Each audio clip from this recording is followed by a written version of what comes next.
My name is Maria Vargas. I'm at the Department of Energy, and it's my great honor to introduce this year's Policy and Advocacy awardee, Christina Angelides.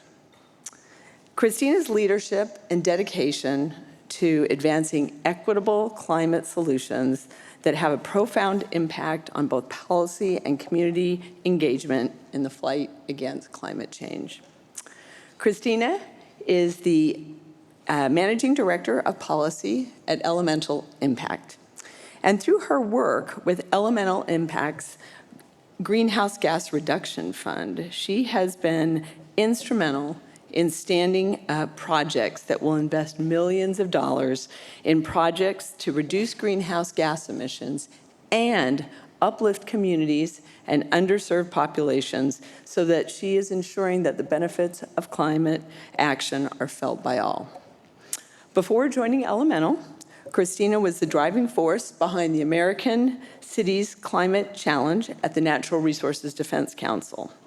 She also has done some great work to advance the methodology around clean energy jobs, and that's a methodology that DOE still uses today. So as you can see, she's had a lot of work in her past and in her current role to really drive at a policy and advocacy level important changes.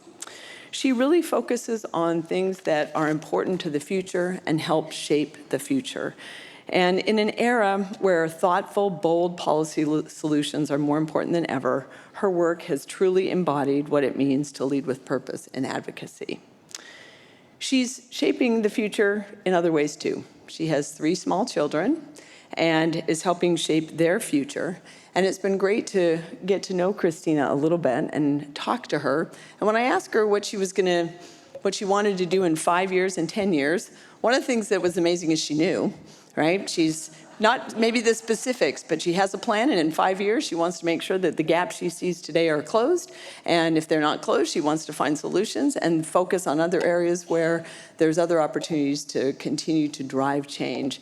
And what's interesting and really cool is when I asked her where she wanted to be in 10 or 15 years, she really talked about giving back and being a real mentor for others and being a catalyst for change. And so she's really not just shaping policy. She's shaping a future that centers on justice, equity, and sustainability for all.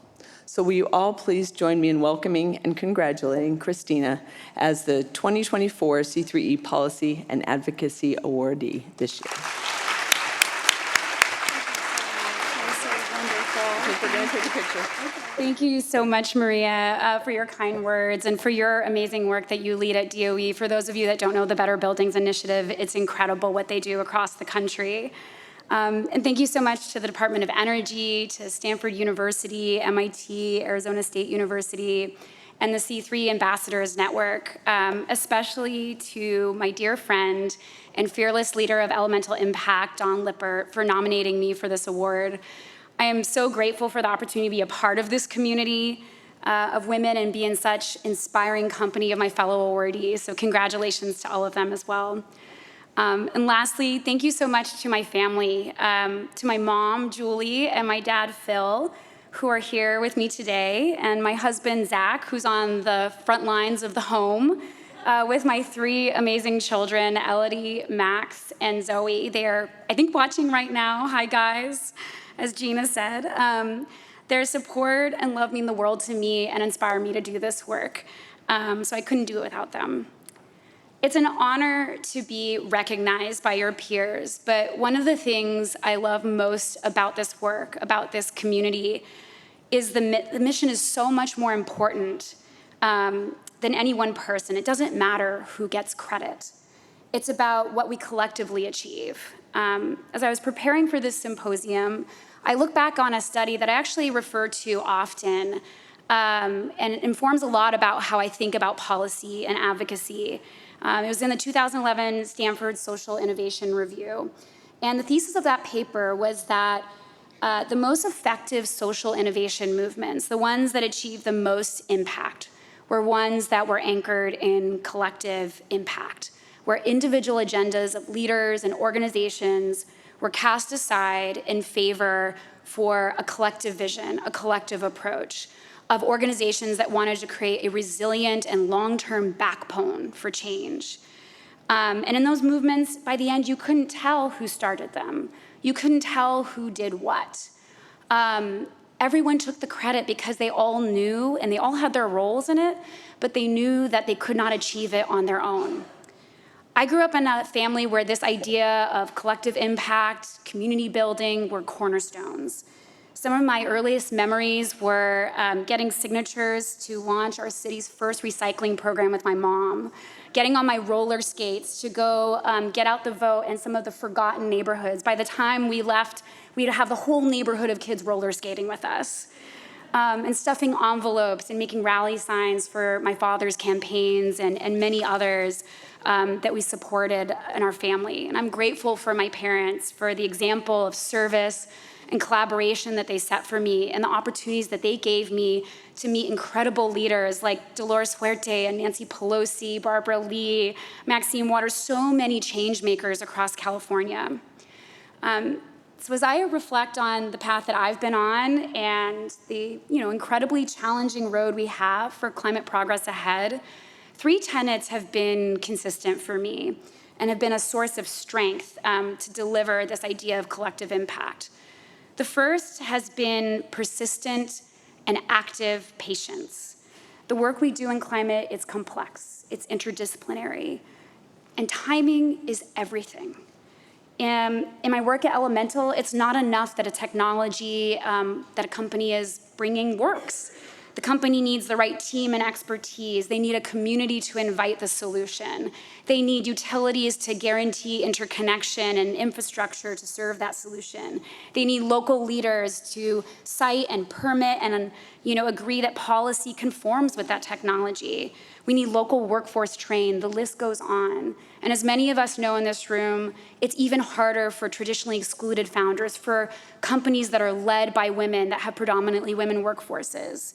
So as a policy designer and implementer, I'm really trying to get close to the front lines of action and deployment because I want to see what workers are facing, what companies are facing, so that I can create the conditions necessary in the policy in the first place for them to be successful. We also need to reach for ambitious scale to complement that patience. When my team at NRDC and I were designing the American Cities Climate Challenge, we struggled with the capacity and time it took to pass just one building energy benchmarking policy in a city. And we knew we needed to accelerate and expand the scope of action, local action, to keep the US on target to meet the Paris Climate Agreement. So we put ourselves in a room and we thought, what would it take for cities to not only accelerate building energy efficiency, but renewable energy policy, transportation policy, mobility policy all at once? What would it take for climate policy to be embedded in housing policy and infrastructure and transportation? What would it take for us to do it in 10 cities, then 25 cities, then 100 cities? So when we all find a policy innovation and an unlock, we need to share that and we need to scale it to unimaginable levels. We need to phone a friend. You need to call your neighboring city. You need to go to the Urban Sustainability Directors Network and tell 1,000 cities. You need to get corporates to commit. You need to call your governor's office. We need to get active and share our learnings. And most importantly, to deliver impact, we need community. The network of practitioners and allies that we build, the people who teach us, the talented and young people that we bring into the movement, the friends and collaborators that we inspire. I have seen how essential community has been in my work at Elemental Impact and supporting and designing the Greenhouse Gas Reduction Fund, where we're marshaling millions of dollars in a first-of-a-kind program to help low-income and underserved communities realize the benefits of climate solutions. And I'm now seeing climate champions that I learned from, that I helped mentor, that were interns for me. They are now embedded across the sector in financial institutions, government, corporates, nonprofits, and we're all coming together right now to share ideas, solutions, and that camaraderie is a great source of joy, it's a great source of power, it's a great responsibility that I feel. So these are the things that we need: patience, scale, community. We need them in spades right now.